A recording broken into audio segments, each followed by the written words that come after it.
வணக்கம், welcome to our podcast. This is Manoj Malarazhagan. வணக்கம், இது அருண் ராஜேந்திரன்.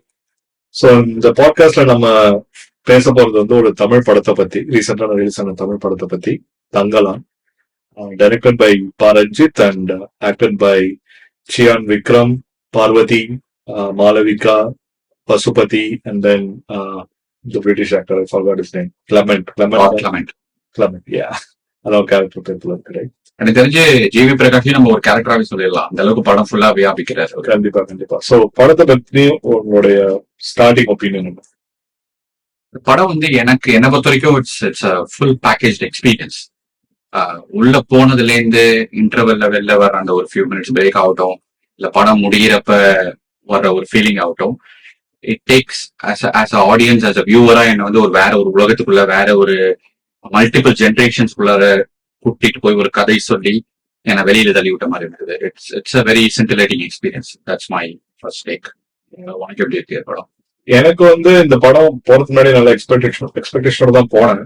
ஏன்னா Pa Ranjith, as you know, is a very well known director, known for pushing boundaries both in a creative level and also at a very social level, right? So அவரோட விக்ரம் மாதிரியான ஒரு actor கூட படம் எடுக்கும்போது ரொம்ப லாட் ஆஃப் எக்ஸ்பெக்டேஷன் இருந்தது. And also இது kind of periodic ஃபிலிம்ன்றது முன்னாடியே தெரிஞ்சிச்சு. ஸோ யூஸ்வலா எனக்கு அந்த பீரியாடிக் ஃபிலிம்ஸ் பிடிக்கும். ஸோ எனக்கு ரொம்ப எதிர்பார்ப்போட தான் போனேன். எதிர்பார்ப்போட போனது வந்து எனக்கு ஒரு டிஃப்ரெண்ட் எக்ஸ்பீரியன்ஸ் தான். Again it's a totally experience movie. It's not like focused on just acting R focused on just visuals. அது இல்லை. ஆஸ் அ ஆடியன்ஸ் நான் உள்ள போய் உட்காந்தோடனே எனக்கு வந்து ஒரு புது உலகத்துக்குள்ள போன மாதிரி ஒரு feel. Not just visually but also certain things that were told through the movie. Like அது ஹிஸ்டாரிக்கல் ஃபேக்ட்ஸா இருக்கட்டும், சில கேரக்டர்ஸ் மூலமா அவங்களுடைய ஆக்டிங் மொழியா, அவங்களோட கேரக்டரைசேஷன் மொழியாவே அவங்க கடத்தணும்னு நினைச்சது வந்து எனக்கு புது எக்ஸ்பீரியன்ஸா இருந்துச்சு. லைக் எக்ஸ்பெக்டேஷன் கண்டிப்பா மீட் பண்ணுச்சு. நான் எக்ஸ்பெக்ட் பண்ணி போனேன் ஏதோ டிஃப்ரெண்டா இருக்க போது, கண்டிப்பா அந்த எக்ஸ்பெக்டேஷன் மீட் பண்ணுச்சு. ஸோ வெளில வரும்போது I had lot of questions, like just like for any other movie. எனக்கு வந்து பர்சனலா வந்து பிடிச்சது வந்து இது வரைக்கும் சொல்லாத விஷயங்களை பாரஞ்சித் வந்து சொல்லுவார் அவருடைய கதையில் மூவிஸ். ஸோ அதெல்லாமே எனக்கு ரொம்ப நல்லா தேனி போட்ட மாதிரியே இருந்துச்சு அந்த எக்ஸ்பெக்டேஷனுக்கும். ஸோ ஓவரால் எனக்கு ரொம்ப நல்ல எக்ஸ்பீரியன்ஸ். இல்ல கண்டிப்பா அதேதான். எனக்குமே வந்து படம் வந்த பிறகு நிறைய கேள்விகள் இருந்தது. சில இடங்கள்ல பதில்களும் கிடைச்சது சில விஷயங்களுக்கு. ஒரு என்ன அளவுல நான் வந்து நினைக்கிறது வந்து ஒரு நல்ல படம் இல்ல ஒரு நல்ல கதை, ஒரு நல்ல இலக்கியம்ன்றது வந்து விவாதங்கள் கிடைக்கும். அந்த படம் வந்து அதோடு முடிஞ்சு போயிடாம, இந்த 3 மணி நேரத்தோட முடிஞ்சு போயிடாம அதன் பின்னாடி நம்ம வண்டியில கார்ல போகும்போதோ இல்லை நடந்து போகும்போது அதை பத்தி விவாதங்களை போய் நினைக்கணும். அடுத்து நான் தூங்கி எழுந்த பிறகு அந்த படத்தை பத்தியான எண்ணங்கள் மனசுல வந்துட்டு இருக்கு. Talking with friends and families and other ஸ்டஃப்னா உண்மையிலே அது அந்த படம் ஒரு இம்பாக்ட் கிரியேட் பண்ணியிருக்குன்றது தான் என்னோட ஒரு ஸ்கேல் ஆஃப் வியூவிங் ஃபிலிம்ஸ். அதுல வந்து ஸ்பெசிபிக்லி வந்து art is reflection of சொசைட்டின்பாங்க.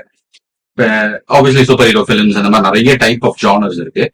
But சொசைட்டியை reflect பண்ற படங்களும் வந்து ரொம்ப ரொம்ப முக்கியம் படத்துக்கு. ஏன்னா வந்து ஒரு 100 வருஷம் கழிச்சு, ஒரு 50 வருஷம் கழிச்சு நம்ம வந்து அந்த காலத்துல எப்படி இருந்தது இல்ல அந்த அந்த அந்த காலத்தை நம்ம பார்க்கணும்னா நமக்கு பார்க்கறதுக்கான வழிமுறைகள் ரொம்ப கம்மியா தான் இருக்கு.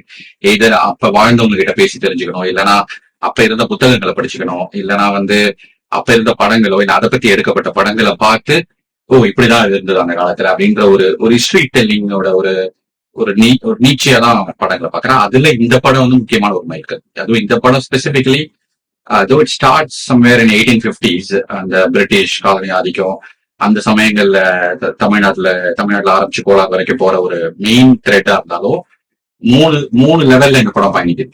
அது ஒரு கரண்ட் லெவல் ஆகட்டும், அதுக்கப்புறமா வந்து அந்த அந்த கதாநாயகன் தங்கலான் கதாபாத்திரத்தோட தாத்தா, அது வந்து அப்படி ஒரு 100 வருடத்துக்கு முந்தைய கதையாகட்டும், அதன் பின்னாடி ரொம்ப போய் பேக் ஸ்டோரியில போய் ஒரு 5வது செஞ்சுரி அந்த சமயத்து கதையாகட்டும், ஒரு மூணு லெவல்ல வந்து ஸ்டோரி டெல்லிங்க கொடுத்திருக்காரு Pa Ranjith, which was a very novel attempt. அது உண்மையிலே அப்ரிஷியேட்டபிள். கண்டிப்பா. ஏன்னா எனக்கு ஃபர்ஸ்ட் படம் பார்க்கும் பொழுது அவர் எஸ்டாப்ளிஷ் பண்ண அந்த இடம், எஸ்பெஷலி அந்த நார்த் ஆர்காட் சொல்றாங்க, அந்த டைம்ல இருக்கிற அந்த நிலம் சார்ந்த வயல் சார்ந்த அந்த வில்லேஜையும் அந்த பீப்புளையும் அவர் ஃபர்ஸ்ட் காட்டுற விதம் வந்து எனக்கு ரொம்ப பிடிச்சிருந்துச்சு. இன்ஃபேக்ட் ரொம்ப ஆச்சரியமா இருந்துச்சு. நான் வந்து விக்ரமையோ நம்ம ஆக்ட்ரஸையோ பாக்குற மாதிரி இல்ல அங்க. இன்ஃபேக்ட் இப்பயும் வந்து நான் வளர்ந்த டைம்ல கூட ஊர் பக்கம்னா எங்க கிராமங்கள் பக்கம்லாம் போகும்பொழுது அந்த மாதிரியான மக்களை தான் நான் பார்த்து பழகிருக்கேன். நான் வளர்ந்தது நகரமா இருந்தாலும் அது எனக்கு அந்த மாதிரியான ஒரு இடத்துக்கு கொண்டு போன மாதிரி ஒரு ஃபீல் ஆச்சு. ஆஹ் அது ஒரு விஷயமா இருந்தாலும் எனக்கு ரொம்ப பிடிச்ச விஷயம் என்னன்னா அது காட்டலாம். இந்த மாதிரி நிறைய நிறைய படத்துல இந்த மாதிரி நிலம் சார்ந்த மக்களை காட்டலாம். ஆனா இது எப்படி இருந்துச்சுன்னா அது எப்படி அவரால் பண்ண முடியுதுன்னு தெரியல. ஐ வாஸ் ஆல்சோ தேர். நம்மளே அங்க இருக்கிற மாதிரி அந்த வெயில் நம்மளுக்கே சுடுற மாதிரி அந்த முள் நம்ம காலில் குத்துற மாதிரியே ஒரு ஒரு ஃபீல் வந்துச்சு. அவங்களுடைய ஆக்டிங்கா இருக்கட்டும், அந்த விஷுவலா இருக்கட்டும், அது எனக்கு ரொம்ப பயங்கரமான எக்ஸ்பீரியன்ஸா இருந்துச்சு. அவங்க அவங்க பேசுற ஸ்லாங்கா இருக்கட்டும், எல்லாமே வந்து நம்ம ஆடியன்ஸ் வந்து திரைக்கு வெளியில இருந்த மாதிரி எனக்கு ஒரு ஃபீல் இல்லை. I was part of the people. அந்த அவங்க கஷ்டப்படுற போது இருக்கட்டும், அவங்க சந்தோஷமா இருக்கும் போது இருக்கட்டும், அவங்களுக்குள்ள ஒரு கேள்விகளா இருக்கட்டும், அவங்க வந்து லிபரேட் ஆகிற மூமெண்டா இருக்கட்டும், அடிமைப்படுத்தப்படுற மூமெண்டா இருக்கட்டும், ஆடியன்ஸ் நாங்க இருந்தோம் உள்ளது இல்ல. ஐ திங்க் அது வந்து டைரக்டர் பா ரஞ்சித்தோட ஒரு ஒரு ஃபோர்டே, ஒரு அவரோட ஒரு ஸ்ட்ரென்த் அப்படின்னே சொல்லலாம். ஒரு கிராஃப்டோட ஒரு ஸ்ட்ரென்த்னே. ஏன்னா அதே தான் ஃபீலிங் எனக்கு இருந்தது. படம் ஃபுல்லாவே அது உள்ள போயிட்டு வந்த மாதிரி இருந்தது. லைக் படம் முடிஞ்சதுக்கு அப்புறம் தான் we are coming to a reality. Oh okay, நம்ம ஒரு 18th சென்ச்சுரியில இருக்கோம், நம்ம ட்ரெஸ் தான் வேறவா மாறி தவிர்த்து நம்ம அங்க உள்ள இருந்த ஃபீல் தான் இருந்தது. இதே ஃபீலிங் வந்து எனக்கு சார்பாட்டால வந்து அந்த பாக்ஸிங் ரிங்குக்குள்ள இருக்க ஃபீல் இருக்கும். அது எப்படி அவர் பண்றாருன்னு தெரியல. அந்த magic like is through camera ஒரு இது through the actual screen play, visuals. அவரு ப்ராபப்லி கம்ஸ் ஃப்ரம் ஓவிய கல்வியில படிச்சவர். அந்த விஷுவல் சென்ஸும் அவருக்கு இருக்கு, அந்த திங்கிங் கெப்பாசிட்டி இருக்கு, அந்த ரிங்குக்குள்ள இருக்கு. எத்தனையோ பாக்ஸிங் ரிலேட்டட் படங்கள் பார்த்திருக்கோம், பட் சார்பாட்டா பரம்பரையில ரிங்குக்குள்ள இருக்கிற ஒரு ஃபீல் இருந்தது ஆடியன்ஸா. அதே இன்னொரு லெவல் போய் பார்த்தா அந்த நட்சத்திரம் நகர்கிறது. அதுல பார்த்தா அதுல ஒரு சீன்ல வந்து ஒரு டேபிள்ல உட்காந்து எல்லாரும் என்ன அடுத்த டிராமா என்ன போடணும் ஒரு கான்வர்சேஷன் பேசுவாங்க, ஒரு 10 பேர். அதுல நம்ம அந்த டேபிள்ல உட்காந்து இருக்க ஒரு ஃபீல் இருக்கும். இந்த கேமரா, இந்த வே த ஸ்டோரி, அந்த கான்வர்சேஷன் கோஸ் இஸ் லைக் ஒருத்தரா ஒண்ணு பேசுவாங்க. அது வந்து நம்ம ஏதோ அந்த கான்வர்சேஷன் அந்த டேபிள்ல உட்காந்து நம்மளும் அதை கவனிச்சிட்டு இருக்க ஒரு ஃபீலை கொடுக்கும்.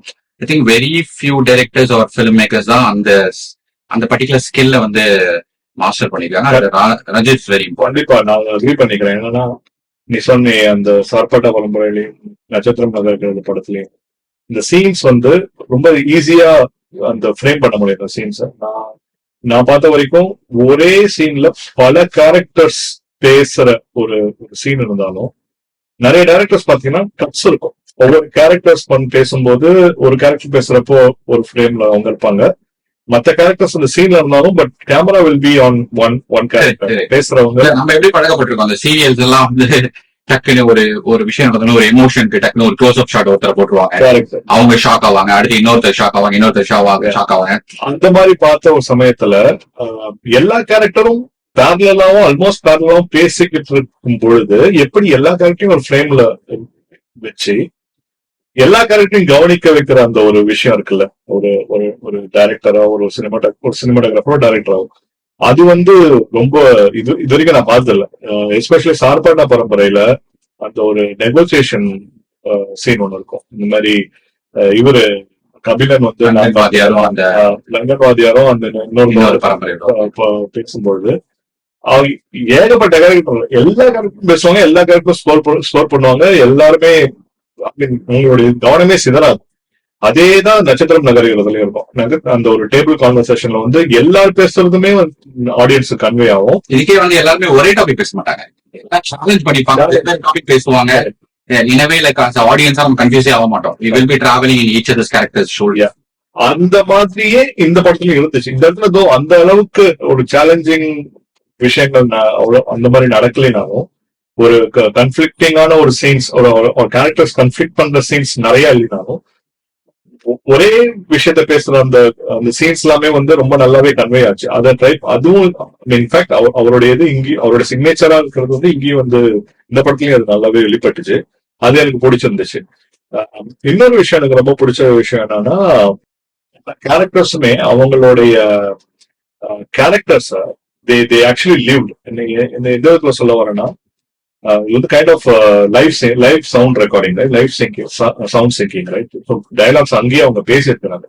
ஸோ இப்ப முன்ன மாதிரி மத்த படம் மாதிரி இது வந்து அங்க ஒரு மாதிரி பேசிட்டு டப்பிங்ல வந்து வேற டோன்ல பேசுற அந்த ஒரு விஷயம் கிடையாது. அங்க நடிக்கணும், பேசணும். It is like doing stage show, doing like stage performance. எல்லா ஆடியன்ஸுமே அங்க கன்வே ஆகுறது தான், பேசுறது தான் அங்க நடிக்கும். சோ அது ரொம்ப கஷ்டமா இருந்தது. இன்ஃபேக்ட் நிறைய பேர் கம்ப்ளைண்ட் வேற சொன்னாங்க, புரியல அப்படின்னு நிறைய பேர் சொன்னாலும் எனக்கு வந்து அது ஒரு பெரிய விஷயமா தெரியல. எனக்கு என்னன்னா அந்த மாதிரி வழியில பேசினவன் வந்து புரியாம தான் இருக்கும், கேட்கறவனுக்கு புரியாதுதான். இப்போ ஒருத்தன் வழியில கத்தும் பொழுது அவன் பேசுறான், ஒரு ஒரு மன அழுத்தத்துல அவன் வந்து கோவப்படுறான் அப்படின்ற தெளிவா உச்சரிப்போட பேச முடியாது. அதே மாதிரி இன்னொரு அது வந்து பிடிச்சது. அந்த கேரக்டர்லயே அவர் வந்து விஷன்ல சில விஷயங்களை பேசுவார். அந்த தங்கலான் கேரக்டர் வந்து அதனுடைய விஷன்ல வர விஷயங்களை பேசுவார். அது வந்து ஒரு மர்மரா தான் இருக்கும். ஏன்னா அவருக்கே தெளிவற்ற, ஏன்னா அவருக்கு ஒரு ஒரு தூக்கத்துல வருது, ஒரு கனவா வருது, ஒரு விஷயமா அவருக்கு வரும்போது அதை வந்து அவர் முணுமுணுக்கிற மாதிரியான பேசுறத வந்து அப்படிதான் அதை காட்சிப்படுத்த முடியும். அதனால புரியுது, இதே பிரச்சனைகள் ஏறாமுக்கு வந்தது, நிறைய இடங்களை புரியல அப்படின்ற விஷயம் வருது. மேபி ஐ திங்க் நம்ம யூஎஸ்ல இந்த படத்தை பார்க்கும்போது இங்கிலீஷ் சப்டைட்டில்ஸ் வருது. சோ டக்குனு புரியலாம், மைண்ட் அது என்ன பேசுதுன்ற ஒரு கண்டென்ட்டை புரிஞ்சுக்க முடியுது. ஐ திங்க் பிராக்டிகலி தமிழ்நாட்டுல மற்ற இடங்கள்ல வந்து அந்த தமிழோ அந்த இது புரியல, அதனால ஐம் மிஸ்ஸிங் அவுட் த ஸ்டோரின்ற ஒரு விஷயம் ஆடியன்ஸ்க்கு வருதுன்ற மாதிரி ரிவ்யூஸ் வருது. ஆனா நான் இன்னைக்கு தான் நியூஸ்ல பார்த்தேன் காலையில வந்து என்னன்னா, ஏதோ ஒரு ஆடியோ பேட்ச் ஃபைல் புதுசா சென்ட் பண்ணிருக்காங்க போல இருக்கு, like for theatres, because the team is understanding இது வந்து should not affect the theater watching experience, which is actually appreciable. Theater watching experience சொன்னோன்னு இன்னும் ஞாபகம் வருது. படம் வந்து நல்ல ஒரு சவுண்ட் உள்ள தியேட்டர்ல போய் பார்க்கணும், நல்ல சவுண்ட் சிஸ்டம் உள்ள தியேட்டர்ல பார்க்கணும். நம்ம பார்த்த தியேட்டர்ல அவ்வளவு இல்ல. ஆக்சுவலி இங்க வந்து ரொம்ப அதிகமாவும் தியேட்டர்ல ரிலீஸும் ஆகல. பெரிய தியேட்டர்ஸ்ல ஒரு சின்ன தியேட்டர்ல தான் ரிலீஸ் ஆச்சு. அந்த தியேட்டர்ல ஒன்றும் அவ்வளோ not bad, but if it had been a really world quality sound theatre, படம் இன்னுமே ஒரு வேலை எலிவேட் ஆயிருக்கும். சில இடத்துல வந்து கொஞ்சம் மியூசிக் ஜிவி பிரகாஷ் பயங்கரமா போட்டிருந்தாலும் கொஞ்சம் அப்படியே பிளாட்டா போன மாதிரி நமக்கு தெரிஞ்சிச்சு. அதனால பெட்டரா பார்த்தா ஒரு நல்ல எக்ஸ்பீரியன்ஸ், பெட்டர் தியேட்டர் ஒரு நல்ல எக்ஸ்பீரியன்ஸ் இருக்குன்றது என்னுடைய. But coming to the plot of the story, right? Tangalan as a story, as a film, அது வந்து ஒரு என்னோட புரிதல் படி வந்து என்னன்னா, ஒரு 1850களில் ஒரு காலனி ஆதிக்கத்துக்கு உட்பட்ட ஒரு இந்தியாவில் நடக்குது இந்த கதை. அங்க மிராசுதாரர்களும் வரி வசூலிக்கிறதுன்னு ஒரு பவர்ஃபுல்லா திகழறாங்க. காலனி ஆதிக்கமும் இருக்கு. இதுக்கு நடுவுல வந்து ஒரு கிராமத்துல ஒரு வறுமையின் பிடியில இருக்கிற சில ஒரு இனக்குழு ஒரு குழு இருக்காங்க. அதுல வந்து அவங்களோட பிரச்சனைகள்ல இருந்து வெளிப்படணும்ன்ற ஆசையோட வாழ்ந்துட்டு இருக்காங்க.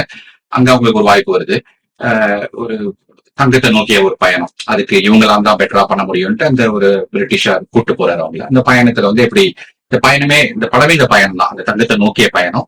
கடைசியில அந்த தங்கம் எடுத்தாங்களா, அந்த தங்கத்தை ஏன் இவ்வளவு நாள் எடுக்காம இருந்தாங்க? ஏன்னா அது பின்னாடி வந்து ஒரு ஒரு ஒரு ஒரு பயம், ஒரு பேய் கதைகள், ஒரு சூன்யக்காரி கதைகள், அது பின்னாடி ஒரு மித்து, ஒரு நிறைய விஷயங்கள் இதுல இருக்கு.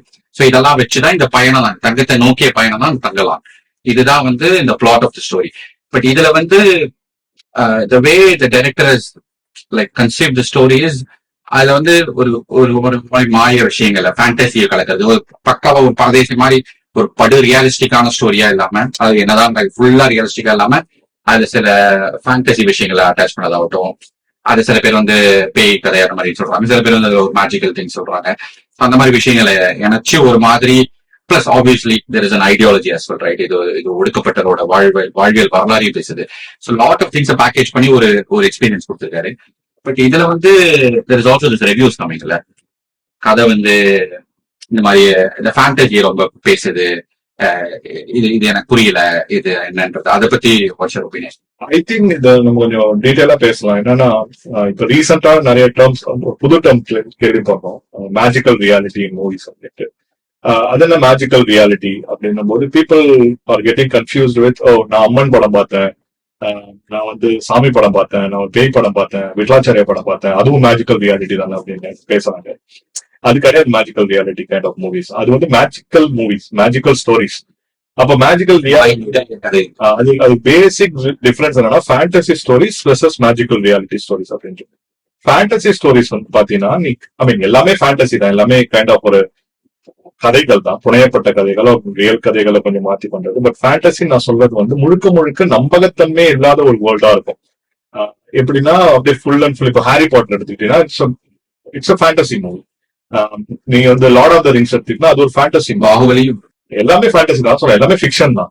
பட் ஃபேண்டசினா மேஜிக் வந்து அங்க வந்து ஒரு அதுதான் ரூலிங் பவரா இருக்கும் அந்த மேஜிக்கல் மூவிஸ்ல, மேஜிக்கல் ஃபேண்டசி மூவில. இப்போ for example lord of the ரிங்ஸ்ல வந்து magic, it's all magic right, எல்லாமே different characters, they all do magic, there is lot of godly powers, different demons, பீஸ் எல்லாம் இருக்கும். ஹாரி பாட்டர்ல படமே மேஜிக் தான், மேஜிக் பேஸ், மேஜிக் தான் ultimate power. But magical reality என்னன்னா, மேஜிக் இருக்கும் but it will be rooted in reality, real world. மேஜிக்கே இல்லாம நம்ம நார்மல் வேர்ல்டு எப்படி இயங்குமோ அப்படிதான் அதுவும் இயங்கும். ஆனா அந்த மேஜிக்கும் ஒரு பார்ட் பிளே பண்ணும். ஃபார் எக்ஸாம்பிள் ஒரு ரியலிஸ்டிக்கா போற வேர்ல்ட்ல ஒரு மேஜிக்கல் எலிமெண்ட் வந்துட்டு போகும்.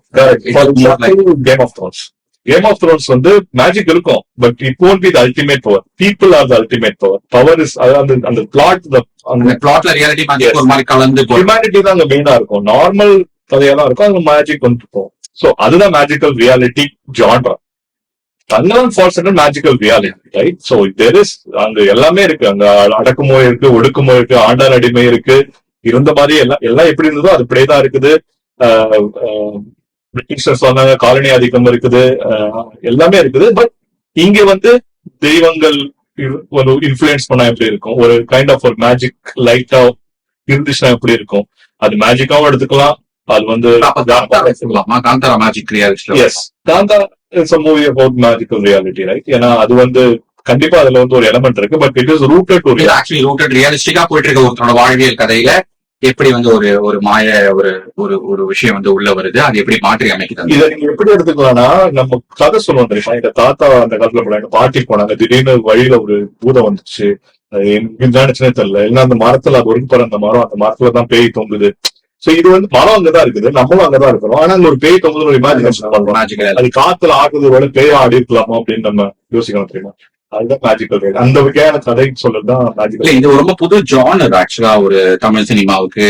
ரொம்ப இந்த மாதிரி கம்மியான படங்கள் தான் எடுக்கப்பட்டிருக்கு. எப்பவுமே இதுல வர டிராபேக் என்னன்னா, இந்த மாதிரி படங்கள் எடுக்கும் போது புரிதல்ல பிரச்சனை வரும். அதனாலதான் இந்த மாதிரி படங்கள்லாம் சிலது நிறைய வர வர 4வது 5வது எடுக்கப்பட்ட படங்களுக்கு வந்து ரீச் கிடைச்சிடும். ஃபர்ஸ்ட் இருக்கிற படங்கள் வந்து அந்த புரிதல் குறைபாடுனால ஒரு பிரச்சனைகள் வரும். ஆக்சுவலா வந்து சில வருடங்களுக்கு ஒரு 10 வருஷத்துக்கு முன்னாடி இது தமிழ் இலக்கியத்துல இதை பத்தி எழுதியிருக்காங்க. லைக் மாய யதார்த்தவாத புனைவுகள் எல்லாம் வந்து வந்தது. ஆக்சுவலா ஒரு இது சிறப்பா சில குறிப்பிட்ட எழுத்தாளர்கள் அதில் சிறந்து விளக்குனாங்க.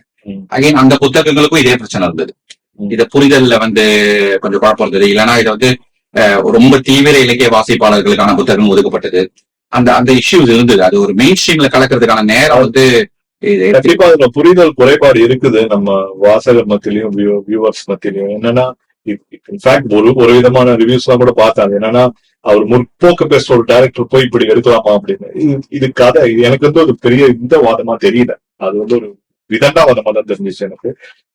அவரோட படைப்பாளி, அவர் வந்து அவருக்கு என்ன தோணுதோ அவர் சொல்ல வேண்டிய கருத்தை வந்து ஒரு சுவாரஸ்யமா கொடுக்கணும்ன்றதா அவரோட கோலா இருக்கும். அந்த சுவாரஸ்யத்துக்காக அவர் ஒரு விஷயங்கள் சேர்த்துக்கிறாரு, மேஜிக்கல் ரியாலிட்டி சேர்த்துக்கிறாரு, சில புனைவுகளை சேர்த்துக்கிறாரு. பட் மக்கள் முடிஞ்ச அளவுக்கு ரியாலிட்டியா காட்டணும் நம்ம அப்படின்ற அந்த இது ஒரு டைப் ஆஃப் ஃபில்ம் மேக்கிங், ஒரு ஸ்டோரி டெல்லிங் தான் பாக்குறேன். ஏன்னா இப்ப ஜென்ரலா தமிழ் நம்ம சின்ன வயசுல படிச்சிருப்போம். எனக்கு ரொம்ப சின்ன வயசுல தமிழ் படிக்கும் போது இந்த அணிகள்லாம் படிப்போம் இல்லையா, அதுல ரொம்ப பிடிச்ச ஒரு விஷயம் வந்து ஞாபகம் இருக்கு, தற்குறிப்பேற்ற அணி. இதுக்கு வந்து ஒரு எக்ஸாம்பிள் சொன்னது எனக்கு இன்னும் ஞாபகம் இருக்கு. எப்படின்னா தற்குறிப்பேற்ற அணி என்னன்னா நார்மலா நடக்கிற விஷயம். அதுல வந்து கவிஞரோ எழுத்தாளரோ தன்னுடைய ஓன் குறிப்பேற்றுவார், ஏற்றி அதன் மூலமா அதை படிக்கிற ஆடியன்ஸுக்கு ஒரு விஷயத்த சொல்ல ட்ரை பண்ணுவார். அதுக்கு ஒரு ரொம்ப அழகான எக்ஸாம்பிள் இன்னுமே எனக்கு நல்லா ஞாபகம் இருக்கு, தமிழ் வாத்தியார் சொல்லி கொடுத்தது. என்னன்னா சிலப்பதிகாரத்துல வந்து கோவலமும் கண்ணகியும் உள்ள வராங்க, நடந்து அவங்க வந்து பூம்புகாருக்கு வராங்க ஒரு புது லைஃப்க்கு வரணும்ட்டு.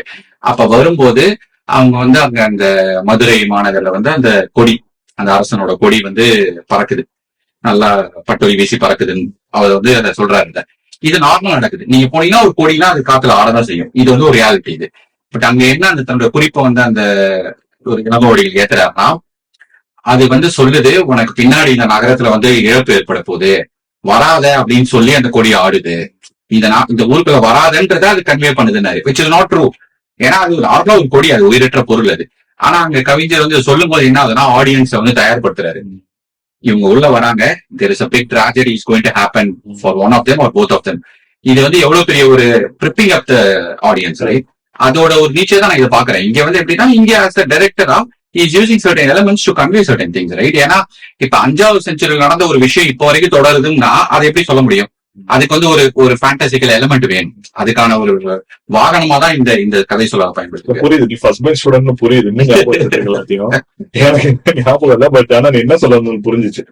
சோ அதான் அந்த ஒரு ரிவ்யூஸ் பண்றவங்க ஜென்ரலாவே ஆடியன்ஸ்க்கு வந்து இந்த புரிதல் கொஞ்சம் இன்னும் அவங்களுக்கு ஃபெமிலியர் ஆகல. அது அவங்கள குறை சொல்லல நான், அவங்களுடைய புரிதல் அவங்க எதிர்பார்த்து வந்தது வேற. இது மாதிரி கொஞ்சம் ஃபெமிலியாரிட்டி இல்லாத ஆடியன்ஸ்க்கு வந்து கொஞ்சம் அது வந்து கொஞ்சம் ஏத்துக்கிறது வந்து கஷ்டமா இருக்கும். மேபி இன்னொரு 4-5 படம் இந்த மாதிரி வந்துச்சுன்னா probably they can understand why it was taken. இன்னொரு ஒரு விஷயம் எனக்கு வந்து அந்த படத்துல வந்து பிடிச்சது என்னன்னா, அந்த ஜேர்னி எப்படின்னா, ஃபர்ஸ்ட் வந்து எப்படி அந்த கேரக்டர் தங்கலான்ற கேரக்டர் வந்து அடிமைப்பட்டு தன்னுடைய எதுவுமே நமக்கு முடியல, அதனால எதுவுமே பண்ண முடியாது, எல்லாத்தையும் அடிச்சு பிடுங்கிட்டாங்க, அவருடைய நிலத்தை அடிச்சு பிடுங்கிடுவாங்க, எரிச்சு பிடுங்கிடுவாங்க, வரி கட்டணுன்ற ஒரு அடிமைத்துக்கு போயிடுவாரு. அதுக்கப்புறம் ஒரு சின்ன ஹோப் கிடைக்கும். என்ன ஹோப்? அந்த பிரிட்டிஷ வந்து பேசும் பொழுது அங்கதான் அவருக்கு ஸ்பார்க், காலகாலமா என்னால இப்படி இருக்க முடியாது, நான் வந்து இன்னொரு வாய்ப்பு இருக்கு அப்படின்னு போயிட்டு நம்ம எல்லாருமே கனெக்ட் பண்ணலாம். அதை இது பண்ணி வேலையை விட்டுட்டு வீட்டை விட்டுட்டு குடும்பத்தை விட்டுட்டு வெளிநாட்டுக்கு வரவங்களா இருக்கட்டும், அது எக்ஸாக்டா அது கிடையாது, பட் அந்த ஒரு கனெக்ஷன் எல்லாத்தையும் விட்டு நம்ம வந்து வாய்ப்புகளுக்காக நம்ம வெளியில போலாம். அது ஒரு பாதகமான ஒரு விஷயமா இருந்தாலும் நம்ம வந்து போலாம், ஏதோ ஒரு ஹோப் இருக்குது இங்க இருக்கிறத விட அப்படின்ற அந்த விஷயம் வந்து கனெக்ட் பண்ணது வந்து மெனி மூவிஸ் டிட் தட். இந்த மூவி அது கனெக்டடு. எனக்கு அதை விட ரொம்ப பிடிச்சதுன்னா அவருடைய historical underlines of these things, especially showing the Buddhist symbols. ஏன்னா பாரஞ்சித்தானே தெரியும், அவருடைய ஐடியாலஜி நமக்கு தெரியும். அவர் புத்திசம், அம்பேத்கரையும் பயங்கரமா அவர் வந்து அவருடைய படங்கள்ல வந்து குறியிட வைப்பாரு. இந்த படத்துல வந்து புத்திசத்தோட குறியீடு ரொம்ப தூக்கலா இருந்துச்சுன்னா அது நல்லதா இருந்துச்சு, அதிகமாவே காணப்பட்டுச்சு. இது எதோட தொடர்ச்சியான்னு பார்த்தா அவருடைய ஒரு ஷார்ட் பிலிம் ஒண்ணு, தம்மம் அப்படின்னு ஒரு ஷார்ட் பிலிம் எடுத்திருந்தாரு. அது ரொம்ப பிடிச்ச படம். அது எப்படின்னா ஜஸ்ட் ஒரு 15-20 மினிட்ஸ் தான் இருக்கும் அந்த படம். எப்படி வந்து ஒரு சாதாரண ஒரு கான்ஃபிளிக்ட் வந்து ஒரு டெட்லி ஃபேட்டல் இன்சிடென்ட் அளவுக்கு எலிவேட் ஆகுது ஒரு ஷார்ட் பீரியட் ஆஃப் டைம்ல. அதுக்கு என்னென்னலாம் கான்ட்ரிபியூட் பண்ணுது, மக்களுடைய மனசு எப்படி இருக்குது, அவங்களுடைய சின்ன சின்ன விஷயங்கள் எப்படி கான்ட்ரிபியூட் பண்ணி ஒரு ஃபேட்டலான ஒரு இடத்துக்கு கொண்டு போகுது. அது ஜஸ்ட் ஒரு span of like 20 minutes that incident happens. அதுல வந்து அதுல வந்து நிறைய குறியீடு இருக்கும். புத்தரோட குறியீடு, ஒரு போதி மரமா இருக்கட்டும், ஒரு புத்தர் சிலையா இருக்கட்டும், அது எனக்கு ரொம்ப ஃபேசினேட்டிங்கா இருந்துச்சு அந்த படம் பார்க்கும்பொழுது. அதோடைய எலாபரேட் வெர்ஷனா தான் ஐ saw this movie, Thangalaan movie. எப்படி வந்து புத்தர் நம்மளோட இந்தியன் ஹிஸ்டரியில வந்து கலந்தாரு, எப்படி புத்தர் பிறந்தது எங்கேயோ, ஆனா வந்து இந்தியா முழுக்க ஒரு ஐகானா அவர் எப்படி ஆனாரு. இந்த படம் முழுசா அதை சொல்லல, பட் இந்த கேள்விகளை நம்ம கேட்க. ஏன்னா அங்க பிறந்த புத்தர் எப்படி வந்து நாத்தார்காட்டுல வந்து கோலார் வயல்ல வந்து ஒரு சிம்பிள் இந்த படத்துல அவர் வைக்கணும் அப்படின்ற ஒரு கொஸ்டின் வருது. சும்மா அதை வைக்கல, there is an underlying historical fact for that. எக்ஸாக்டா அதை நடந்தில்லைனாலும் ஒரு கனெக்ஷன் இருக்குது புத்திசத்துக்கும் நம்ம ஒட்டுமொத்த இந்தியாவுக்கும் அப்படின்ற ஒரு விஷயத்த வந்து அவர் எல்லா படத்துலயும், நிறைய படத்துல அவர் பதிவு பண்ணிட்டு வருவாரு. இந்த படத்துலயும் இருக்கு. நீங்க அப்படியே போயிட்டு அதை இதுல இருக்கா அப்படின்னு நீங்க போய் இந்த 1850 புத்தர் சிலை இருக்கான்னு கேட்டீங்கன்னா கிடைக்காது. But there is a connection, some level of connection. அப்புறம் இன்னொரு அதுதான் அந்த ஆர்டிஸ்டிக் ஃப்ரீடம் ஒன்று இருக்கு. The aim is not to present a documentary, right? What happened ன்றது இந்த மாதிரி விஷயங்களால சில விஷயங்களை சொல்றதுன்னு இருக்கு. இப்ப இதே நம்ம இந்த மேஜிக்கல் ரியலிசம் பத்தி பேசும்போதே எனக்கு டக்குன்னு ஞாபகம் வந்த ஒரு விஷயமா என்னன்னா, இதோட கனெக்ட் ஆகிற விஷயம் என்னன்னா, 1000 படம். அதுல வந்து ஒரு பர்டிகுலர் சீன்ல அந்த பல நூற்றாண்டுகள் முன்னாடி வாழ்ந்த சோழ அரசன் பார்த்திபனும் இப்ப கரண்டா 2000s வாழற அந்த கார்த்தி கேரக்டரும் சேர்ந்து ஆடுவாங்க ஒரு பயங்கரமான ஒரு ஜே.வி. பிரகாஷோட பீட்டுக்கு. அது அவ்வளவு ஃபேசினேட்டிங்கா இருந்தது சீன். அதை யோசிச்ச விதமே வந்து எப்படின்னா, எப்படி ஒரு பல நூற்றாண்டுக்கு முன்னாடி ஒரு சோழ அரசனும் ஒரு இப்ப இருக்கிற ஒரு ஆளு சேர்ந்து ஆடுறதுன்றது ஒரு அந்த விஷுவலே பயங்கரமா ட்ரூவா நடக்குமானா நடக்குது. நான் வாய்ப்பு வந்து 99.99% கிடையாது. ஆனா அது வந்து ஒரு ஆர்ட் வந்து allows you to visualize those things. அதுதான் இங்க வந்து I think has done it in different ஃப்ரேம்ன்ற மாதிரி. கண்டிப்பா. அந்த இன்னொரு புத்திசம் கனெக்ஷனா இருக்கட்டும், இன்னொரு ஒரு கனெக்ஷன் இருக்குது, நாகர்கள் அப்படின்ற ஒரு இனத்தோட கனெக்ஷன் ஒண்ணு அதுல நம்ம எல்லாருக்குமே தெரியும். Not many know, but history படிச்சவங்களுக்கு தெரியும். நாகர்ஸ் அப்படின்ற ஒரு இனம் வந்து நம்ம சின்ன வயசுல படிச்சிருக்கோம். இந்தியா முழுக்க பரவி இருந்த ஒரு இனம் அப்படின்றது எப்படின்னா பிஃபோர் பிரிட்டிஷா இருக்கட்டும், பிரிட்டிஷ்க்கு முன்னாடி 2000 இயர்ஸ்க்கு முன்னாடி கூட இந்தியா முழுக்க பரவன ஒரு இனம் நாகர்கள் இனம் அப்படின்ற ஒரு விஷயம் இருக்குது. அவங்களோட குறியீடு அங்க இருக்கும். அவங்க இருக்கிற மாதிரி அவங்க இருந்திருந்தா எப்படி இருக்கும் அப்படின்ற ஒரு இருக்கு. அவங்களுக்கும் புத்திசம்க்கும் உள்ள ஒரு கனெக்ஷன் இருந்திருக்கா நமக்கு தெரியாது. பட் இருந்திருந்தா எப்படி இருக்கும் அப்படின்ற இந்த ஒரு விஷயங்கள்லாம் வந்து ஃபேசினேட்டிங் இருந்துச்சு. ஏன்னா இது வரைக்கும் யாருமே டச் பண்ணதில்லை இந்த மாதிரி ஒரு ஃபேக்ட்ஸ் எல்லாம். நிறைய டச் பண்ணிருக்காங்க இன் டிஃப்ரெண்ட். இது எப்படின்னா ஒரு மகாபாரதத்துல உள்ள ஒரு கேரக்டர் இப்ப இருந்து அப்படி இருந்திருக்கும். சொல்லலாம் அந்த நீட்சி இருந்து இங்க இருக்கிறவங்களுக்கு எப்படின்னா ஒரு மித்தாலஜிக்கல் ஃபேண்டசி ஸ்டோரிஸ் கனெக்ட் பண்ணிருக்காங்க 2-3 மித்தாலஜியை. பட் ஒரு ஃபேக்சுவலா இருக்கிற விஷயங்களை மீட் பண்ணியிருந்தா ஒரு ஃபேண்டசியில ஒரு ஃபிக்ஷன்ல மீட் பண்ணியிருந்தா ஒரு கனெக்ஷன் இருந்தா எப்படி இருந்திருக்கும், அதனால உள்ள கான்ஃபிளிக்ஸ் எப்படி இருந்திருக்கும். அந்த கான்ஃபிளிக்ஸ் வந்து எக்ஸ்டர்னலா இருக்கலாம், இன்டர்னலா கூட இருக்கலாம். இதெல்லாம் படம் பார்த்தா உங்களுக்கு புரியும் என்ன சொல்ல வரேன்ட்டு. ஸோ அதெல்லாம் வந்து ரொம்ப பியூட்டிஃபுல்லா அதெல்லாம் கலந்துருப்பாரு, மிக்ஸ் பண்ணிருப்பாரு. அது one of the highlight factor. இல்ல அது உண்மையில ஹைலைட் ஃபேக்டர் தான். ஏன்னா இந்த கனெக்ஷன்ஸ் ரைட் இதை பத்தி பேசுமா டக்குனு ஞாபகம் வர்றது வந்து இன்க்ளோரியஸ் பாஸ்டர்ஸ். அந்த படத்துல வந்து பார்த்தா ஒரு அமெரிக்கன் ஜூ செட்டப் வந்து போய் ஒரு நாசி படைகளை அடிச்சு துவம்சம் பண்ற மாதிரியான ஒரு கதை, கம்ப்ளீட்லி ஃபிக்ஷன். பட் குவாண்டின் டாரன்டினோ வந்து அதை யோசிச்சிருப்பாரு, இப்படி இருந்ததுன்னா நல்லா இருக்கும். இன்ஃபேக்ட் ஹிட்லர் இருக்கிற இடத்துக்கே போய் அவங்க அட்டாக் பண்ற மாதிரியான விஷயங்கள்லாம் வரும். பட் இது நடந்ததுக்கான எந்த ஒரு ஆக்சுவல் எவிடன்ஸும் கிடையாது. பட் இப்படி இருந்திருந்தா how it would have turned it. அதுதான் கற்பனைகளை வெளிவாக்குற இடம். அதை சொல்றது வந்து ரொம்ப அழகா இருந்தது. எனக்கு இன்னொரு ஒரு இது என்னன்னா, இப்ப சில விமர்சனங்கள்லாம் நம்ம பாக்குறோம். இதை வந்து சிலர் ரொம்ப பயங்கரமா எதிர்க்கிறாங்க சில விஷயங்கள். இந்த கனெக்ஷன்ஸ் வந்து எனக்கு புரியல, இல்ல இது வந்து இட்ஸ் நாட் வர்த் இட் இல்ல, இது வந்து எனக்கு கனெக்ட் ஆகல அப்படின்ற மாதிரி விஷயங்கள் வைக்கிறாங்க. எனக்கு என்ன சிரிப்புனா வந்து இதே கிரௌட் வந்து is okay to see when there is an LCU Lokesh universe அது எதுவும் தப்பாங்க, எனக்கும் பிடிச்சது LCU. But you are completely okay to see அதாவது கைதியில இருந்து ஒரு கேரக்டர் வந்து விக்ரம்ன்ற படத்துல வந்து கனெக்ட் ஆகுற அதுக்கு நடக்கிற சாத்தியக்கூறுல இல்லை. அதை உடனே எடுத்துக்கிட்டு கைத்தட்ட முடியுது. ஆனா நம்ம வேர்கள் சம்பந்தப்பட்ட நம்ம கூட இன்னமும் அதோட பாதிப்புகளோட இருக்கிற மக்கள், விளிம்பு நிலை மக்களை பத்தியான ஒரு விஷயத்துல இந்த மாதிரியான ஒரு கனெக்ஷன்ஸை எஸ்டாப்ளிஷ் பண்ணி ஒரு பிலிம் மேக்கர் சொல்ல ட்ரை பண்ணும்போது உடனடியான எதிர்ப்பு வருதுன்னா அது வந்து அதன் பின்னாடி இருக்க உளவியல் வந்து வேற மாதிரி தோணுது. இது வந்து மோர் தென் படத்தை படமா பாக்குறதை தாண்டி இந்த ஐடியாலஜி நீ சொல்ல வரதே எனக்கு ஈர்ப்பு பண்ணுது. இப்படிதான் எடுக்கணும். இன்னொரு ரிவ்யூ கூட பார்த்து எனக்கு சரி பண்ணுது. இன்னைக்கு காலையில தான் பார்த்தேன். என்னன்னா வந்து படம் நல்லா இருந்தது, எனக்கு பிடிச்சிருந்தது. ஆனா இது விக்ரம் படமா தான் எல்லாம் நல்லா இருந்தது. பட் இது வந்து ரஞ்சித் படமா இதை எடுத்திருக்காரு. அதான் அது அப்படி எடுக்காம இருக்கலாம். ரஞ்சித் படமா தானே எடுக்க முடியும். இதை பார்த்தவுடனே எதிர்பார்க்கறாங்க, பார்த்தவுடனே சிரிக்கும் அந்த மாதிரி அவங்க வேற எதுவும் எதிர்பார்த்து வந்துருக்காங்க. அது அவங்களுக்கு கிடைக்கல. அது அவங்களுக்கு but not everybody. Positive reviews நான் நிறைய கேட்கிறேன். நிறைய பாசிட்டிவ் இருக்கு.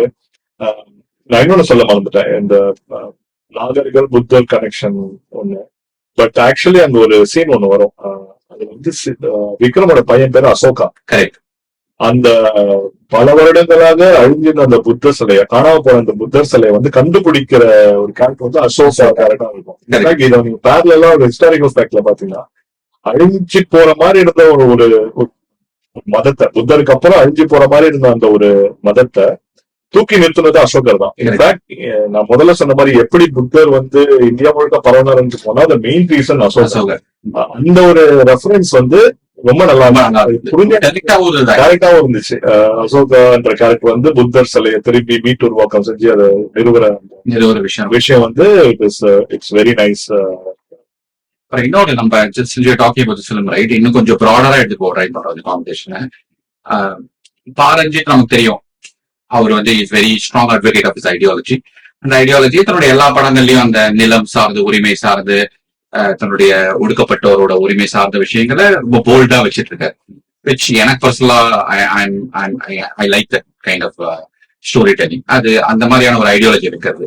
பட் இந்த மாதிரி ஐடியாலஜிய படத்துல வைக்கிறது வந்து சில பேருக்கு பிடிக்க மாட்டேங்குது. இப்ப எனக்கு தெரிஞ்ச என்னுடைய நண்பர் ஒருத்தர், கல்லூரி நண்பர் வந்து காலா பார்த்துட்டு வந்து சொன்னாரு, படம் பிடிச்சிருக்கெல்லாம் ஓகே, பட் ரொம்ப அம்பேத்கர் படத்தை காட்டுறாங்க அப்படின்ட்டு. அதுக்கு நான் வந்து பதிலா சொன்னேன், நீ தாராவிக்கு முன்னாடி போயிருக்கியா? அது போனதில்லை. பட் போனவங்க சொன்னதை நான் படிச்சிருக்கேன், கேள்விப்பட்டிருக்கேன். தாராவியோட தெருக்கள்ல அம்பேத்கர் போட்டோ தான் இருக்கும், அம்பேத்கர் சிலை தான் இருக்கும். உனக்கு அந்த போட்டோவோ இல்ல அந்த அது வந்து ஒரு இருக்கா இருக்குன்னா அது காரணம் என்னன்னா, இதுக்கு முன்னாடி தாராவிய படங்கள்ல காட்டினவங்க அதை எடுத்திருக்காங்க, அதை எடுத்துட்டு வச்சிருக்காங்க. சோ அதனால இது காட்டும் போது அது ஒரு இறுக்கத்தை உனக்கு கொண்டு பண்ணுது. சோ பாயிண்ட் என்னன்னா, ஐடியாலஜிய படங்கள்ல வைக்கிறது இருக்கு இல்லையா, அதுவும் ஸ்பெசிபிக்லி ரஞ்சித் படங்கள்ல வைக்கிறது. அதை அதை பத்தி வாட் இஸ் யுவர் ஒப்பீனியன்? இல்ல, எனக்கு வந்து ஐடியாலஜிக்கல் பேஸ்ட் மூவிஸ் தான் பிடிக்கும். இன்ஃபேக்ட் ரஞ்சித் ஃபர்ஸ்ட் படத்துல இருந்தே எனக்கு பிடிச்சதுக்கு ரீசன் என்னன்னா, ஒரு வெரி ஸ்ட்ராங்லி ஐடியாலஜி தான் என்னோட கிரியேஷன், என்னோட ஐடியாலஜி தான் என்னோட ஆர்ட், என்னோட ஐடியாலஜி தான் என் பொலிட்டிக்ஸ் அப்படின்றது ரொம்ப கிளியரா இருக்காரு. ஏன்னா நிறைய டைரக்டர்ஸ், நல்ல டைரக்டர்ஸ் கூட இதை இலைமறைவு காய்மறைவா தான் வந்து அவங்க அதை எக்ஸ்பிரஸ் பண்ணுவாங்க. அப்படிதான் ஆர்ட்னா அப்படிதான் இருக்கணும் அப்படின்னு. அதெல்லாம் உடைச்சவர் வந்து ரஞ்சித் அவரு.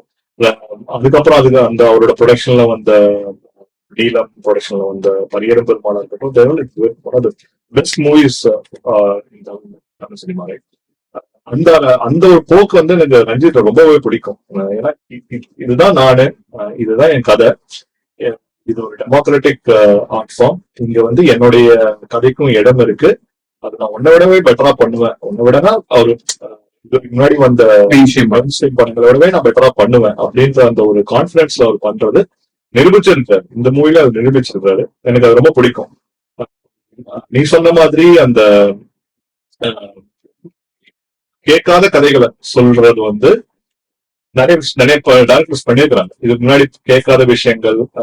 இன்ஃபேக்ட் டைரக்டர் ராம்லாம் வந்து அந்த மாதிரி ஒரு கேட்டகரி. இது வரைக்கும் நம்ம பார்க்காத விஷயங்கள், நமக்கு கொஞ்சம் டிஸ்கம்ஃபர்ட் தர விஷயங்களை வந்து ஒரு எடுத்துட்டு வந்து பிரசன்ட் பண்ணுவாரு. அது ரொம்ப அந்த மாதிரியான ஒரு டைரக்டர்ஸ் பண்ணிட்டு இருக்காங்க இப்போ ரீசெண்ட் டைம்ஸ்ல. ரைட், ரீசெண்ட் அந்த விதத்துல பாரஞ்சித் வந்து it's not just only will make you discomfort, it will actually disturb you. Discomfort மட்டும் கிடையாது, உன்னுடைய அடிப்படை புரிதல், உன்னோட அடிப்படை வந்து டிஸ்டர்ப் பண்ணிடும். டிஸ்டர்ப் பண்ணி நீ திரும்பி வேற மாதிரி அது மாதிரி யோசிக்க மாட்டேன், முன்னாடி இந்த மாதிரி திரும்பி யோசிக்க மாட்டேன். அதை யோசிக்க மாட்டேன்றது போக அந்த மூவிஸ் வந்து புஷ் பண்ற பவுண்டரிஸ் இதெல்லாம் நார்மல். இதெல்லாம் வந்து இது வந்து ஒரு ஒன் ஆஃப் கேஸோ இல்ல வந்து ஒரு இதுவோ கிடையாது. இது வந்து நிதர்சனம், இது உண்மை. இந்த மாதிரி மக்களும் இருக்கிறாங்க, இந்த மாதிரி மக்கள்கிட்ட சந்தோஷம் இருக்கு, இந்த மாதிரி மக்கள்கிட்ட அழகியல் இருக்கு. இவங்க எங்க கிட்ட வந்து பாலிடிக்ஸும் இருக்குது. ஒரு அறிவு சார்ந்த ஒரு குழுக்களாக இருக்கிற மக்களை இவ்வளவு வருஷமா அடிமைப்படுத்திட்டு இருக்கிறாங்க அப்படின்றத வெட்ட வெளிச்சமா காட்டுற, இலைமறைவு காய்மறைவா இல்லாம வெட்ட வெளிச்சமா காட்டுற அவருடைய அந்த சிந்தனை போக்கும், அவரோட ஆர்ட்ல மட்டும் இல்ல, அவர் பேசுறதா இருக்கட்டும், அவருடைய நீரம் கல்ச்சரல் இனிஷியேட்டிவ்ஸ் ஆகட்டும், எல்லாத்துலயுமே இது ரிஃப்ளெக்ட் ஆகும். So as a person, as an ideological person is a very very influential and very ரொம்ப மதிக்கத்தக்க ஒரு ரெஸ்பெக்ட்ஃபுல் கிரியேட்டர் தான் எனக்கு. எனக்கு வந்து ஐ திங்க் இப்ப இருக்கிறத விட இன்னும் இயர்ஸ் கழிச்சு Ranjith will be even more celebrated தோணுது. ஏன்னா அட் அ டைம்ல வந்து ஒரு ஃபிலிம் மேக்கராகவும், அதே சமயம் தங்கரம் ரிலீஸ் நடந்துட்டு இருக்கும்போது is actually sitting on the streets for an other issue, right? அதுல வந்து அவர் படங்களும் வெளியில பேசுறதும் வெவ்வேறா இல்லை. அது வந்து அது ஈவன் வேற சில பெரிய டைரக்டர்ஸ் எல்லாமே அவங்க படங்களை இலைமறைவு காய்மறைவா தன்னுடைய ஐடியாலஜி அங்கங்க திணிக்கிற விஷயங்கள் நம்ம பார்த்திருக்கோம்.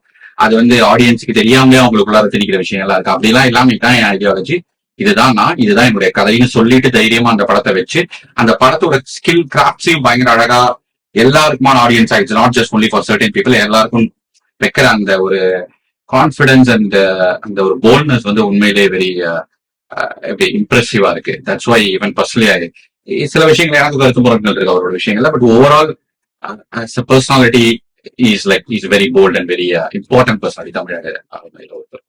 ஸோ இப்போ இன்னொன்று என்னன்னா, இந்த ஐடியாலஜி பத்தி பேசும்போது நான் ஒன்று யோசிச்சுட்டு இருந்தது என்னன்னா, இதே ஐடியாலஜி வேணாம்னு சொல்ற அந்த பெரும்பான்மை ஒரு வாட் எவர், ரைட், பொது பொது பொது மனப்பான்மை உள்ள சில பேர் இருக்காங்க இல்லையா, அவங்க கிட்ட நான் பேசும்போது தெரியும், அவங்க அதே ஆட்களை வந்து சில பேர் நான் கேட்கும் போது, சரி அவங்க பிளாக் பேந்தர் படம் சூப்பர் ஹீரோ படம் இருக்கு இல்லையா, அது பிடிச்சிருக்கா அப்படின்னு கேட்டா, ரொம்ப பிடிச்சிருக்கு, சூப்பரா இருக்கும் அந்த படம், பயங்கரமா இருக்கும் அப்படின்வாங்க. ஏன் பிளாக் பேந்தர் இந்த கொஸ்டின் வரலையா, அதுல ஐடியாலஜி இருக்குல்ல, வரல, அதுல என்ன ஐடியாலஜி வந்துச்சு அப்படின்ட்டு. பிளாக் பேந்தர் படமே வந்து என்னன்னா, அந்த வக்காண்டான்ற ஊரோட மண், அந்த பிக்ஷனல் ஊரோட அரசன் டீச்சர், அப்புறம் அந்த வில்லன் கதாபாத்திரமா இருக்கிற கில்மாங்க, ரைட், இவங்க ரெண்டு பேருக்குள்ள இருக்கிற கான்ஃபிளிக்டே ஆக்சுவலா வந்து பிளாக் லிபரேஷன் மூவ்மெண்ட்ல இருந்த மார்ட்டின் லூதர் கிங்க்கும் மால்கம் எக்ஸுக்குமான கான்ஃபிளிக்ட் தான். ஒருத்தர் வந்து 2 பேருமே ஒரு காமன் கோலை நோக்கி போறாங்க, லிபரேஷன்ஸ் ஆஃப் அப்ரெஸ்டுக்கு போறாங்க. ஆனா ஒருத்தர் வந்து மோர் நான் வயலன்ஸ் அண்ட் மோர் அந்த மாதிரியான ஒரு இட்ஸ் மோர் லைக் எப்படி சொல்றது ரெசிஸ்டன்ஸ் வெர்சஸ் ரெவல்யூஷன், அந்த மாதிரி எதிர்ப்பு வெர்சஸ் புரட்சி அந்த மாதிரியான ஒரு பாதையில போறாங்க. இவர் வந்து மோர் கொஞ்சம் இன்னும் ராடிக்கலா போறாரு மால்கம் எக்ஸ். அவர் வந்து இன்னும் கொஞ்சம் நான் வயலன்ஸ் அவரோட இதுல இருக்கும். ஏன்னா அவரோட அப்ரிங்கிங் அப்படி, இவரோட அப்ரிங்கிங் அப்படி. சோ இதுதான் அந்த கான்ஃபிளிக்ட். இதுதான் அந்த படத்தை வந்து வேற சில கேரக்டரா வச்சிருப்பாங்க. சோ அப்ப அந்த ideology is fine for you. ஆனா இதே வந்து என்னுடைய மண்ல என் சக ஊர்ல என் கூட இருக்கிற ஒருத்தனை பத்தியான கதைனா அது வந்து எனக்கு அது பிடிக்காம போகுது, எனக்கு அதுல வந்து விருப்பம் இல்லை அப்படின்னு சொல்றது வந்து ஒரு எப்படி சொல்றது, எனக்கு அது பார்க்க கொஞ்சம் கஷ்டமா இருக்கு. Like correct. ஏன்னா அது வந்து ஏன் அப்படி பண்றாங்கன்னு புரியுது இல்லை. ஏன்னா பிளாக் பேந்தருக்கும் நம்மளுக்கு சம்மந்தம் கிடையாது. அவங்களுக்கு இது வந்து கைண்ட் ஆஃப் ஃபிக்ஷன் மூவி. அங்க வந்து அந்த மக்களோட நம்ம வழிகளோ இல்ல எம்பத்தைஸ் பண்ணணும்னு அவசியமே இல்லை, எம்பத்தைஸ் பண்ணிருக்க தேவையில்ல. நம்ம கூட இருக்கிறவங்க அப்படி இல்ல, லுக்ஸ்லயும் சரி கேரக்டரும் சரி, we are never connected to them. இங்க வந்து நம்ம அந்த படத்துல இருக்கிறவங்க இது இவங்களை ஞாபகப்படுத்துது. நம்மளே ஒரு இடத்துல இருந்திருப்போம் இந்த மாதிரி, அப்ப நம்ம பண்ணது தப்பா அப்படின்ற ஒரு டிஸ்கம்ஃபர்ட் இடத்துக்கு தள்ளி போகும்போது இதை வந்து ஆட்டோமேட்டிக்கா உளவியலாவே மனசு வந்து ஏன் இதெல்லாம் கன் பண்றீங்கப்பா அப்படின்ற ஒரு இடத்துக்கு போயிடுறாங்க. அந்த இடத்துல இருந்தா விமர்சனத்தை நம்ம ஒரு கஷ்டமான கேள்வியை வந்து பாருங்க, இது வைக்கும் போது அது வந்து அது சில பேரை டைரக்டாவே தாக்குது. அது என்னன்னா, நம்மளும் இதே மாதிரி எக்ஸாக்டா இதே மாதிரி இல்லைனாலும் இந்த மாதிரி ஒரு சூழ்நிலையில நம்மளும் இந்த மாதிரி இல்ல ஒரு மனநிலையில இருந்தோன்ட்டு அது வந்து சில பேர் அதை எடுத்துக்க மாத்திக்கிற முயற்சியில நிறைய பேர் ஈடுபட்டிருக்காங்க. எனக்கு தெரிஞ்சு ரஞ்சித் படங்கள் வந்து அந்த மாதிரியான ஒரு நிறைய மாற்றத்தை உண்டு பண்ணியிருக்கு. மாற்றத்தை இன்னும் இப்போ வரைக்கும் ஏற்றுக்காத சில பேருக்கு வந்து அது ஒரு மாதிரியான இறுக்கத்தையும் கொடுக்குது. அதுக்கான அது we can see that in the reviews, right? But எனக்கு தெரிஞ்சு இந்த படம் வந்து சொல்ற மாதிரி நிறைய பாசிட்டிவ் ரிவ்யூஸ் வருது. I would be personally happy if this goes into Oscars. ஏன்னா இது ஆஸ்காருக்கு எடுத்துட்டு போகணும் அப்படின்ற மாதிரி ஒரு பேச்சு இருக்கு. எனக்கு ஆஸ்கர்ஸ்ன்றது மேல ஜெனரலாவே ஆஸ்கர்ன்றது ஒரு பெரிய ஒரு ஸ்டாண்டர்டா நான் எனக்குமே பார்த்தது கிடையாது. பட் அட்லீஸ்ட் இந்த படம் வந்து ஆஸ்கருக்கும் மேல ஒரு இன்டர்நேஷனல் லெவலுக்கு Cannes or any other international film festival, it has to be taken there. சில சிஜிஐ பார்ட்ஸ் மட்டும் maybe they can remove it. எனக்கு கேட்டீங்கன்னா அது கைண்ட் ஆஃப் எனக்கே ஒர்க் அவுட் ஆகல, தேவையில்லாத இந்த மாதிரி தான் எனக்கு ஃபீல் ஆச்சு. அப்பார்ட் அது மட்டும் தான் எனக்கு கொஞ்சம் பொருத்தலா இருந்துச்சு அந்த படத்துல. ஏன்னா ஒரு நல்லா போயிட்டு இருந்துச்சு, நல்ல அந்த இடத்துல திடீர்னு வந்து ஒரு ஹாஃப் பேக் சிஜிஐ உள்ள வந்தப்போ I was not able to connect to that characters அந்த மொமெண்ட்ல, அந்த சிஜிஐ ஃபைட்லாம். பட் சிஜிஐ மூலமா கொண்டு வந்த அந்த கேரக்டர்ஸ், அனிமல்ஸா இருக்கட்டும், பேர்டா இருக்கட்டும், ஸ்னேக்ஸா இருக்கட்டும், அந்த கேரக்டர்ஸ் ஏன் அங்க இருந்துச்சுன்னு எனக்கு புரியுது. why they are like that. முக்கியமானதுதான். ஆனா அத சிஜிஐயா நீங்க காட்டும்பொழுது அந்த இடம் ஒரு ஹாஃப் பேக்கா இருக்கும்போது கைண்ட் ஆஃப் எனக்கு அந்த இடத்துல வந்து கனெக்ட் ஆகல. ஆனா டைலாக்ஸ் புரியலன்னு சொல்றது வந்து நான் ஐ அண்டர்ஸ்டாண்ட் இட், பட் எனக்கு அது ஒன்றும் பெருசா தெரியல. ஏன்னா எனக்கு வந்து அங்க சொன்ன மாதிரி ஃபர்ஸ்ட் ஆஃப் ஆல் சப்டைட்டில் வந்துச்சு நம்ம அதுல, அதனால எனக்கு கொஞ்சம் புரிஞ்சுது. அண்ட் ஏன் புரியலன்றதுக்கு என்னுடைய ரீசன் என்ன, ஏன்னா அவர் பேசுறது புரியனாலும் அவர் என்ன பேசுறாருன்றது எனக்கு தெரிஞ்சிச்சு. வார்த்தைகள் புரியனாலும் அவர் என்ன கன்வே பண்ண வராரு அந்த வார்த்தைகள் மூலமான்றது புரிஞ்சுது. அந்த ஒரு மம்பிளிங்களா இருக்கட்டும், இப்ப நம்ம ஊர்ல பேய் ஓட்டும் போது எல்லாம் உணர்வாங்கல்ல, அப்ப அப்படிதானே பேசுறது புரியாது, ரைட்? அவருக்கே புரியாது, நமக்கும் சுத்தமா புரியாது, என்ன பேசுறாங்கன்னு புரியாது. பட் நம்ம பாக்குறோம்ல, டிப்ரெஷன்ல இருக்கிற ஒரு மென்டல் இன்ஸ்டெபிலிட்டி இருக்கிறவங்க எப்படி பேசுவாங்க, புரியாம தான் பேசுவாங்க, புரிஞ்செல்லாம் பேச மாட்டாங்க. எந்த ஒரு டிப்ரெஷன்ல இருக்கிறவங்க, ஸ்ட்ரெஸ்ல இருக்கிறவங்களும் வந்து ஒரு ஸ்டேஜ்ல இருக்கும்போது ஒரு அவங்க பேசுறது புரியாதான் நமக்கு. நான் அப்படிதான் கனெக்ட் பண்ணிக்கிட்டேன், என்னோட ஜஸ்டிபிகேஷன் தான். எனக்கு புரியலாலும் பரவாயில்ல, பட் என்ன சொல்ல வராங்கன்றது அந்த கேரக்டர் மூலமான்றது அந்த மொமெண்ட்ல எனக்கு புரிஞ்சிச்சு. So I'm fine with that. இது நிறைய படத்துல நடந்திருக்கு. இன்ஃபேக்ட் வாண்டடாவே வச்சா எனக்கு தெரியாது, but it didn't break my focus. It was justifiable. அதனால எனக்கு I'm okay with that little like incoherence in the dialogues. Okay. So yeah, அதெல்லாம் ஒட்டுமொத்தமா எனக்கு பிடிச்சிருந்துச்சு இந்த படம். அண்ட் வெளியில வந்த பிறகு நிறைய கொஸ்டின்ஸ் வந்துச்சு. பழைய விஷயங்கள் நான் படிச்சது திரும்பி போய் ரீட் பண்றதுக்கு சில விஷயங்கள், சில புக்ஸ் எல்லாம் நான் படிச்சேன். முதல்ல தங்கலான் அப்படின்ற அந்த ஒரு வார்த்தையே நான் நந்தனார் சில்ட்ரன் ஒரு புக், அந்த ஒரு ஹிஸ்டாரிக்கல் புக். எப்படி ஒடுக்கப்பட்டவர்கள் எப்படி வந்து டிஃப்ரெண்ட் ஸ்டேஜஸ்ல எப்படி அவங்க ஒடுக்கப்பட்டவர்கள் ஆனார்கள், அப்புறமா பொலிட்டிக்கலா அவங்களோட ஸ்டேட்டஸ் என்ன, ப்ரீ இண்டிபெண்டன்ஸ், போஸ்ட் இண்டிபெண்டன்ஸ், அந்த புக்கு நல்ல விரிவாக பேசும்.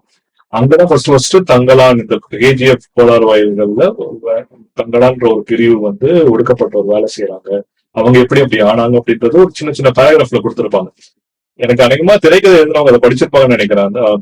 அதோட ரெஃபரன்ஸ் படிச்சிருப்பாங்கன்னு நினைக்கிறேன். ஏன்னா அது அப்படியே வந்துச்சு, அதுலயே காட்டினாங்க எப்படி வந்து ஒரு ஹண்டிங் சமுதாயமாவும் ஒரு ஒரு ட்ரைபல் சமுதாயமா இருந்த மக்கள் வந்து எப்படி வந்து நிலத்துக்குள்ள வரும் பொழுது பாண்டட் லேபரர்ஸ் அவங்க மாறினாங்க, எப்படி ஒரு அந்த வர்ண சிஸ்டத்துக்குள்ளேயோ அந்த அவர்ண சிஸ்டத்துக்குள்ளேயோ அவங்க அவர்ணர்களா இருந்தவங்க எப்படி அந்த வர்ண சிஸ்டத்துக்குள்ள வந்து ஸ்டில் அவர்ணர்களா வெளியேற்றப்பட்டார்கள். அதான் அன்டச்சபிள்ஸ் ஒரு கான்செப்ட். அப்படின்றது வந்து அந்த இடத்துல ரொம்ப விரிவா இல்லைனாலும் அது புக்கு விரிவான புக்கு, ஆனா இது வந்து ஒரு பாயிண்டர்ஸா கொடுத்திருப்பாங்க அந்த புக்ல. அப்படியே அந்த புக்கை படிக்கிற மாதிரியே இருந்துச்சு. திரும்பி அதை படிக்கும்போது திரும்பி எனக்கு ஹாப்பி வந்து புக்கை படிச்சேன். So it is a very good experience overall எனக்கு. ஸோ அதுதான் என்னுடைய பார்வை. கண்டிப்பா கண்டிப்பா இல்ல நான் கண்டிப்பா அந்த புக்கை படிக்கிறேன். ஏன்னா அது சொல்ற மாதிரி நல்ல படம் நல்ல இலக்கியம் வந்து நமக்கான தேடல் அதிகரிக்கும் இல்லையா, நம்மளோட வாசிப்பு அதிகரிக்கும், நம்மளுடைய பார்வையை அதிகரிக்கும். I think this film is done with அதாவது சில ஃபிளாஸ் இருக்கு, அதே மாதிரி நம்ம ஆக்டிங் அதை பத்தி பேசல, but I think that is been talk much in multiple places. அதோட like performance where obviously like எல்லாருமே mind blowing performance, specifically Vikram Parvathy right எல்லாருமே பயங்கரம் அப்படிங்கிறாங்க. நம்ம specifically we wanted to talk about that director and that ideology and other vision, right? That I think நம்ம ஓரளவு cover பண்ணலாம் நினைக்கிறேன். There are flaws obviously என்னோட பர்சனல்ல, yes there are flaws, but still இந்த மாதிரி படங்களை நம்ம வந்து நிறைய வாட்டி தவறு விட்டுறோம். இந்த மாதிரி படங்களை தவறு விட்டுட்டு ஒரு 5 வருஷம் கழிச்சு 6 வருஷம் கழிச்சு கல்ட் பிலிம் அப்படின்ற மாதிரி அது ஒரு போக்கு இருந்துகிட்டே இருக்கு தொடர்ச்சியா. நிறைய கமல் படங்களுக்கு நடந்துச்சு. அதனால இது வந்து ஸ்டில் ஐ ஃபீல் என்னோட பர்சனல் ஒப்பீனியன் தமிழ் சினிமா படங்கள்ல இது முக்கியமான ஒரு தங்கலானது ஒரு மகுடம் அப்படிதான். இன்ஃபேக்ட் டாப் 10 மூவிஸ்ல ஆர்கியூபிளி டாப் 5ல இந்த வருஷத்துல இந்த படம் இருக்கும். கண்டிப்பா டாப் 10ல இந்தியன் மூவிஸ்ல இந்த படம் கண்டிப்பா அதுக்கான ஒர்த்தையான படம். நன்றி. நன்றி.